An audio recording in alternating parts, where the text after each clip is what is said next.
Hello students.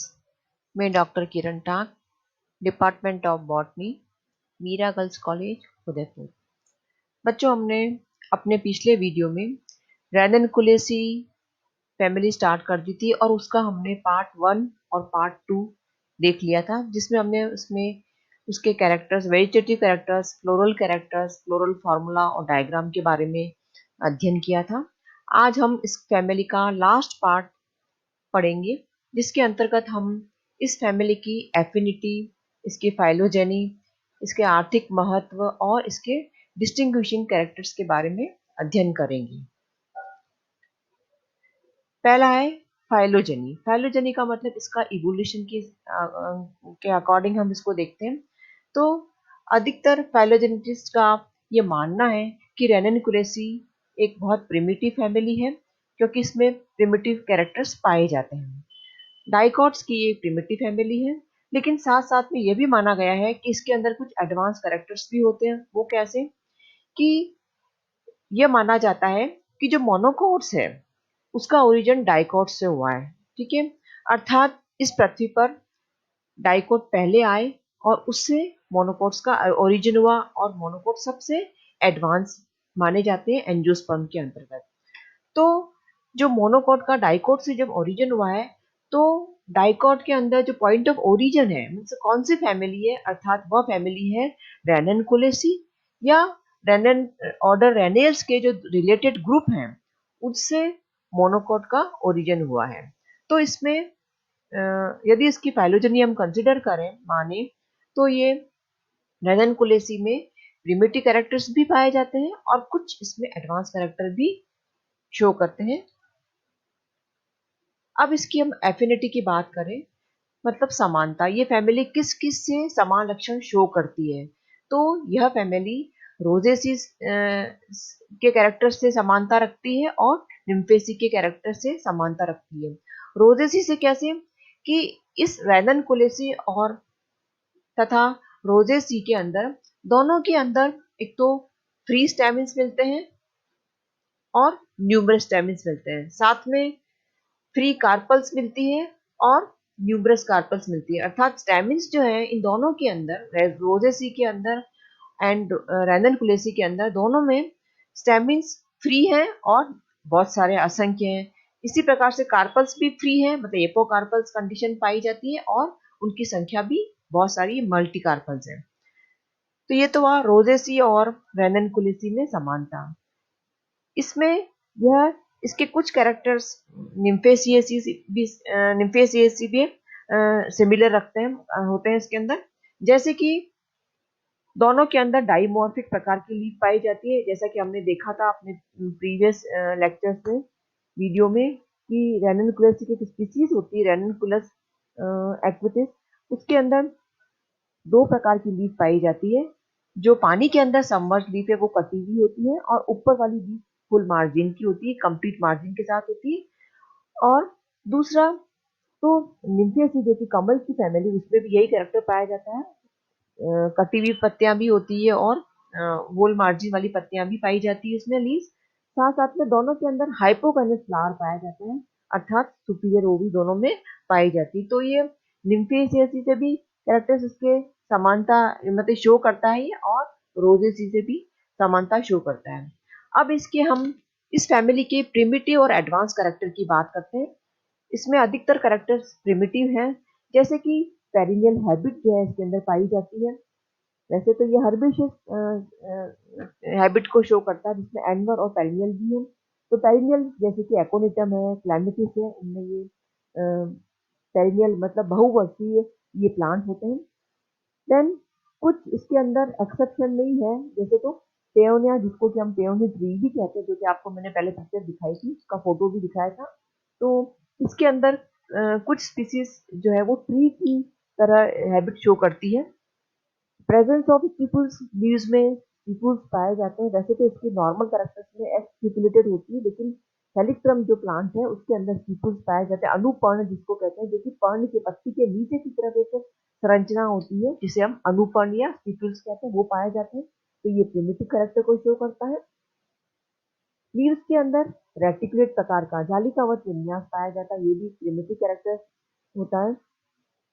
Plant इसमें hermaphrodite होते हैं अर्थात बाइसेक्सुअल है, अर्थात मेल और फीमेल जो रिप्रोडक्टिव ऑर्गन्स हैं वो एक ही फ्लावर में पाए जाते हैं, जिसको हम ऐसे शो करते हैं। सिमेट्री में अधिकतर केसेस में एक्टिनोमॉर्फिक है, हालांकि इसमें अभी हम पढ़ेंगे कि डेल्फिनियम इनमें एकोनिटम में जाइगोमॉर्फिक सिमेट्री पाई जाती है।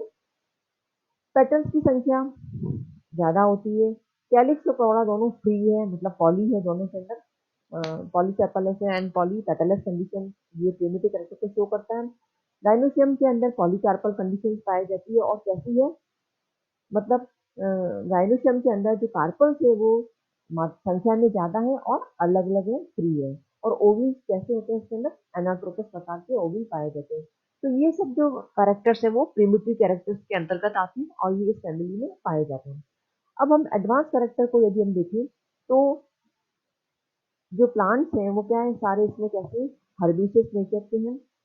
कंपाउंड जैसे कि पिनेटली कंपाउंड लीफ पाई जाती है क्लैमिटिस के अंदर, इसका एग्जांपल इस फैमिली में पाया जाता है। स्टिप्यूल्स इसमें हमेशा वैसे तो एब्सेंट ही रहते हैं, और लेकिन जो थैलिक्ट्रम है उसके अंदर तो स्टिप्यूल्स है जो है वो उसमें पाए जाते हैं, लेकिन बाकी जनरली इस फैमिली में एक्सट्यूपुलेटेड लीफ पाई जाती है। जाइगोमॉर्फिक सिमेट्री है, जिसके एग्जांपल है डेल्फिनियम जिसको हम लार्ज पर भी कहते हैं, एकोनिटम जिसको हम मॉन्क्स फूड भी कहते हैं। मैंने आपको सब पिक्चर दिखा रखी पहले वाली वीडियो में। यूनिसेक्सुअल फ्लावर पाया जाता है।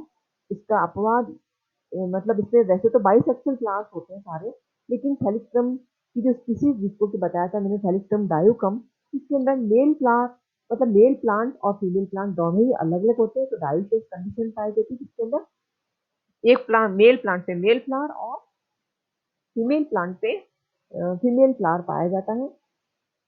पेटल्स कुछ स्पीसीज में जैसे कि कुछ जेनराज में पेटल्स जुड़ी भी होती है और इस पर एक ट्यूबुलर स्ट्रक्चर बनाती है, जैसे कि डेल्फिनियम है इसमें बनाती है, एक्विलिजियम में इस पर बनाती है। और गाइनोसियम सिन कार्पस, वैसे तो नॉर्मली गाइनोसियम इनके अंदर अभी जैसे हमने यहाँ पर पढ़ा था कि गाइनोसियम में क्या होता है कि कार्पस अलग अलग होती है ना, एपोकार्पस होती है, लेकिन नाइजिला इसका ऐसा एग्जाम्पल है इस फैमिली का, जिसको कि नाइजिला सटाइवा है, डेमेसियाना, इस जो कि जिसमें कलौंजी कहते हैं इसको, उसके अंदर कार्पल जो होती है वो फ्यूज होती है। 5 कार्पल है लेकिन पांचों फ्यूज होती है, सिन कार्पल संयुक्त कार्पल इसमें पाई जाती है, तो ये इसके अपवाद के रूप में होती है। अब हम इस फैमिली के इकोनॉमिक इंपॉर्टेंस अर्थात आर्थिक महत्व के बारे में बात करते हैं। ये फैमिली बहुत बड़ी तो नहीं, इसमें 43 जेनरा और 2000 स्पीसीज अभी तक रिपोर्टेड है, लेकिन इस फैमिली के अधिकांश मेंबर में पॉइजन पाया जाता है, means they are the poisonous plant.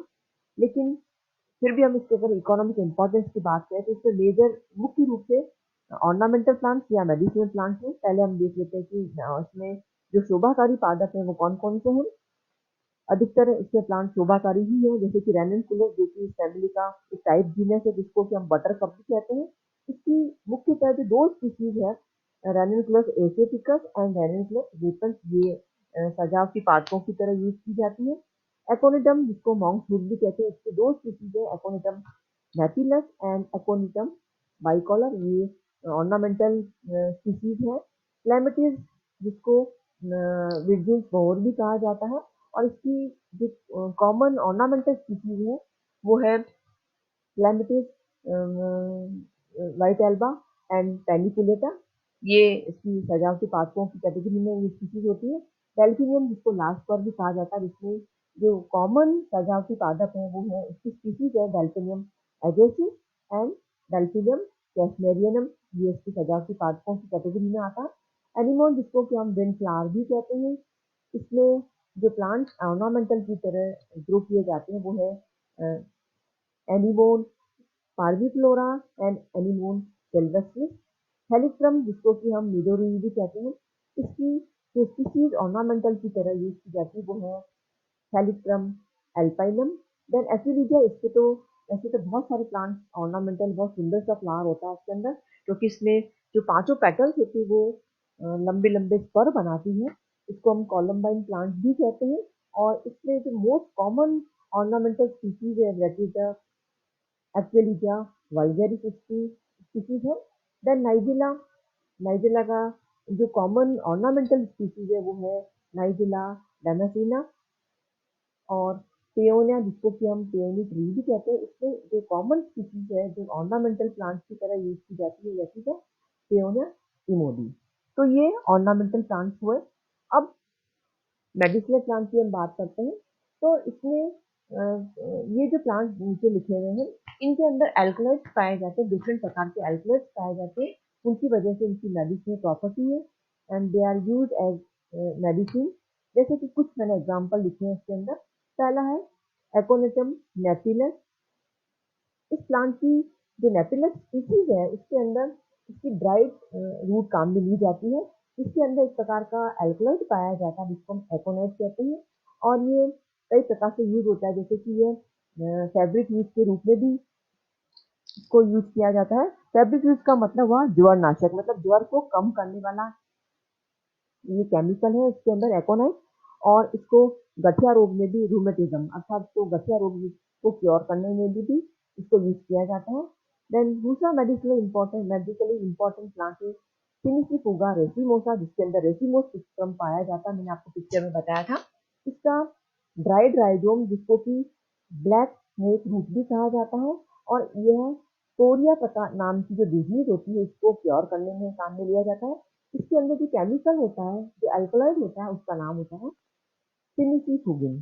तो ये जो कोरिया डिजीज है इसमें एक प्रकार से ये सेंट्रल नर्वस सिस्टम का डिसऑर्डर है, या हम ये कह सकते हैं कि ये एक प्रकार से एबनॉर्मल इनवॉलेंट्री मूवमेंट डिसऑर्डर है जो स्पेशली पाँव और हाथ से रिलेटेड होता है। उसका इनवॉलेंट्री मूवमेंट डिसऑर्डर होता है इसके अंदर, जो कि डांसिंग पैटर्न की तरह होता है।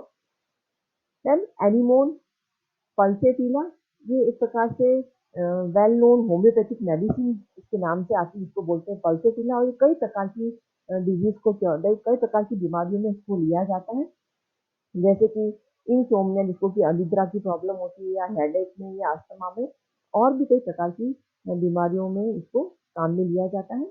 देन हेलिबोरस नाइजर, इसका जो ड्राइड राइजोम है वो परवेटिव की तरह यूज किया जाता है, अर्थात पेट को साफ करने के लिए काम में लिया जाता है।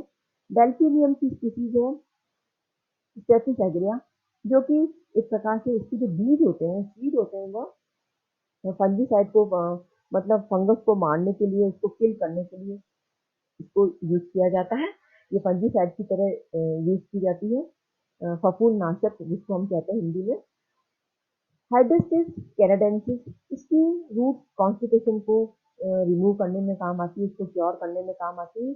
और स्नेक बाइट में भी ये एंटीडोट की तरह काम करती है, अर्थात जब स्नेक कोई सांप काट लेता है तो उसके जहर को कम करने के लिए, उसका असर हटाने के लिए इसको इसकी रूट्स का पाउडर यूज किया जाता है। हेलिक्रम पोलियोलोसम, इसकी रूट कई प्रकार से यूज की जाती है, जैसे कि इसकी रूट जो है वो टैंटॉनिक की तरह भी यूज की जाती है, परवेटिव, पेट साफ करने के लिए, डायूरेटिक है, और जीवाणुनाशक के रूप में भी इसको यूज किया जाता है। एडोनिस एस्टिवेलिस, इसकी जो रूट्स हैं, जड़ें हैं, वो कार्डियक स्टिमुलेंट की तरह कार्य करती है। जैसे कि कार्डियक स्टिमुलेंट का मतलब हुआ कि हार्ट हार्ट रेट को बढ़ाती है, और इस प्रकार जब हार्ट रेट को बढ़ाई जाए, जब किसी की बहुत कम होती है तो बढ़ाने के लिए काम में ली जाती है इसको, तो उसे वो एनर्जेटिक फील करता है। तो ये इसके मेडिसिनल प्रॉपर्टीज है। इसके अंदर एक ही ये प्लांट है नाइजीरिया सटाइवा, जिसको कि हम कलौंजी भी कहते हैं। आपको पता है हमारे यहाँ इंडियन कल्चर में अचार डलता है, जो पिकल अचार जो होता है उसके अंदर जो मसाले होते हैं उसमें काले बीज भी होते हैं, जिसको कि हम कलौंजी कहते हैं। These are the seeds of nigella sativa. Nigella sativa की ये स्पीसीज सटाइवा स्पीसीज है, उससे इसको प्राप्त किया जाता है और इसको मसालों में प्रयोग किया जाता है दोस्तों। अब हम इस फैमिली के डिस्टिंग्विशिंग कैरेक्टर्स की बात करते हैं कि मतलब ये इसमें क्या कैरेक्टर्स है जो कि औरों से असमानता होती है, इसमें इसके मुख्य इंपॉर्टेंट कैरेक्टर्स कह सकते हैं, क्योंकि हम फैमिली को कंक्लूड करने जा रहे हैं तो इसके हम डिस्टिंग्विशिंग कैरेक्टर्स को पढ़ना हमारे लिए बहुत जरूरी है।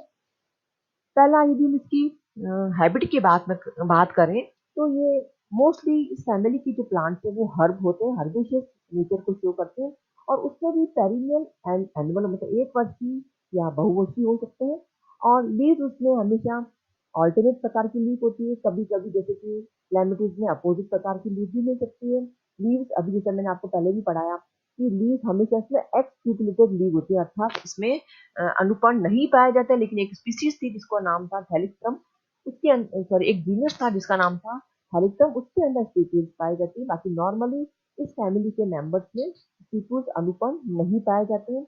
लीव्स हमेशा पार्मेटली डिसेक्टेड प्रकार की होती है और लीव्स के नीचे हमेशा एक सीधी लीफ बेस पाया जाता है, जैसे कि मोनोकोट में दिखाई देता है। तो लीफ के नीचे भी एक कवर की तरह कह सकते हैं, एक लेमिना की तरह स्ट्रक्चर पाया जाता है जो इसको कवर करता है, इसको बोलते हैं लीफ बेस। जैसे कैसा होता है, लीफ के बेस को कवर करता है, शीडिंग लीफ बेस इसको कहा जाता है। एक आवरण प्रकार का स्ट्रक्चर होता है। प्लांट इंटरनेट की बात करें तो इसमें सिंगल टर्मिनल फ्लावर भी हो सकता है, जैसे कि नाइजीला में होता है, हेनीमोन में होता है। और दूसरा डाइफिजल साइन भी हो सकता है जो कि रेनेस की स्पीशीज से पाया जाता है। रेसिम जैसे कि रेसिमोसा जो सिमिसिम पूरा रेसिमोसा रेसिम प्रकार का, डेल्फिनियम में रेसिम प्रकार का पुष्पक्रम पाया जाता है। फ्लावर्स कैसे होते हैं, इसके फ्लावर्स शोई होते हैं, मतलब अट्रैक्टिव होते हैं, कलरफुल होते हैं, बाइसेक्सुअल है, मेल और फीमेल सेक्स ऑर्गन एक ही फ्लावर में पाया जाएगा। लेकिन थैलिक्रम आपको बताया था मैंने, थैलिक्रम डायोकम, इसके अंतर्गत मेल प्लांट और फीमेल प्लांट अलग अलग होता है। अरेंजमेंट की बात करें फूल के चक्रों का, तो इसमें या तो स्पाइरल भी हो सकता है, स्पायरोसाइक्लिक भी हो सकता है, और रेगुलर है अर्थात एक्टिनोमॉर्फिक फ्लावर है। कभी कभी जैसे कि डेल्फिनियम है, एपोनिटम है, इसमें मीडियमली जाइगोमॉर्फिक फ्लावर पाया जाता है, मतलब जो सिमेट्री है उसकी जाइगोमॉर्फिक होती है और फ्लावर हमेशा इससे सुपीरियर होता है। जो ओवरी है वो सुपीरियर है, अर्थात फूल कैसा है, हाइपोगाइनस है। इस फैमिली का एक और इम्पोर्टेंट करेक्टर है कि इसमें पेरेंट पाया जाता है। तो पेरेंट की जो संख्या होती है, पीपल्स की जो संख्या होती है वो 5 से 15 के बीच में वेरी कर सकती है। और ये जो पेरेंट है वो हमेशा पेटलाइज होता है, अर्थात इसका जो कलर ये हमेशा पेटल के कलर पे दिखाई देता है। मीन्स जो कैलिक्स नॉर्मली जो हरे होते हैं ऐसा नहीं है, इसके अंदर पेटलाइज होता है वो। और कुछ स्पीसीज जैसे कि रेनियोफिलिस की बात करते हैं हम, तो उसके अंदर पेरेंट जो है वो कैलिक्स और कोरोला में विभाजित होता है, अर्थात रेनियोफिलिस के अंदर कैलिक्स जो नॉर्मल ग्रीन कलर के होते हैं वैसे दिखाई देता है, कोरोला येलो कलर की पेटल्स में दिखाई देती है। और कुछ प्लांट्स ऐसे हैं जिसके अंदर डिफरेंट प्रकार की हनी लीव्स पाई जाती है, जो कि हमने देखी है पहले भी, जैसे कि एक्विलीजिया, इसमें ये हनी लीव्स मॉडिफिकेशन हो जाता है, इस प्रकार के स्ट्रक्चर्स में पाए जाते हैं। स्टैमिन्स की यदि बात करते हैं तो असंख्य स्टैमिन्स हैं और वो भी कैसे फ्री है, इनमें स्टैमिन्स कभी भी जुड़े हुए नहीं मिलते और इसकी संख्या अधिकतर इनफाइनाइट असंख्य होते हैं। और एंथस का जो अटैचमेंट है वो बेसिक होता है, बेस से अटैच होते हैं। और बहिर्मुखी है, अर्थात जब एंथस से पोलन ग्रेन गिरेंगे तो वो बाहर की तरफ गिरेंगे, अंदर की तरफ नहीं गिरेंगे। फूल के बाहर की तरफ से मतलब आप पेटल की तरफ, ठीक है। तो जब डाइसेंस होगा स्टैमिन्स का वो तो एक्सपोज प्रकार से होगा। राइनोशियम अगर यदि देखें तो इसमें हमेशा मल्टी कार्पलरी कंस्टिट्यूशन पाई जाती है, और मतलब बहुत सारी कार्पल पाई जाती है। और जो कार्पल है वो अधिकतर एपोकार्पस है, मतलब ये जो कार्पल होती है वो जुड़ी भी नहीं होती, अलग अलग होती है। और ओवरी सुपीरियर पाई जाएगी, और ओवल्स जो होते हैं इसके अंदर हमेशा एनाट्रोपिस प्रकार के पाए जाएंगे। और प्लेसेंटेशन की यदि बात करती है तो मार्जिनल प्लेसेंटेशन भी हो सकता है इसके अंदर, और कभी कभी ये बेसल और पेंडुलस भी हो सकता है किसी केस में। देन फ्रूट्स इसमें हमेशा मोस्टली तो फ्रूट इसमें एग्रीगेट प्रकार का ही पाया जाता है, लेकिन सिंपल एकल जो होता है वो जैसे डेल्फिनियम में पाया जाता है। एग्रीगेट का मतलब ग्रुप ऑफ फ्रूट, मतलब खूब सारे फ्रूट का गुच्छा कह सकते हैं, एक साथ समूह में लगते हैं, अलग अलग कार्पल से डेवलप है। लेकिन क्योंकि एपोकार्पस और मल्टी कार्पल है तो एग्रीगेट प्रकार का फ्रूट डेवलप होता है। और फ्रूट जो है वो या तो फॉलिकल भी हो सकता है, एकीन भी हो सकता है, और बेरी प्रकार का भी हो सकता है। जैसे एकीन जो होता है वो रेनिनकुलस में पाया जाता है, फॉलिकल डेल्फिनियम में मिल सकता है, बेरी प्रकार का भी पाया जाता है। और सीड्स जो है इसके अंदर एंडोस्पर्मिक होते हैं और उनमें छोटा सा एम्ब्रियो पाया जाता है। लेकिन इस फैमिली का एक इम्पॉर्टेंट एक्सेप्शन है नाइजिला, ठीक है। तो नाइजिला ऐसा एक्सेप्शन है जिसके अंदर सिन कार्पस, यहाँ ये दिखाई नहीं दे रहा, हिडन हो गया।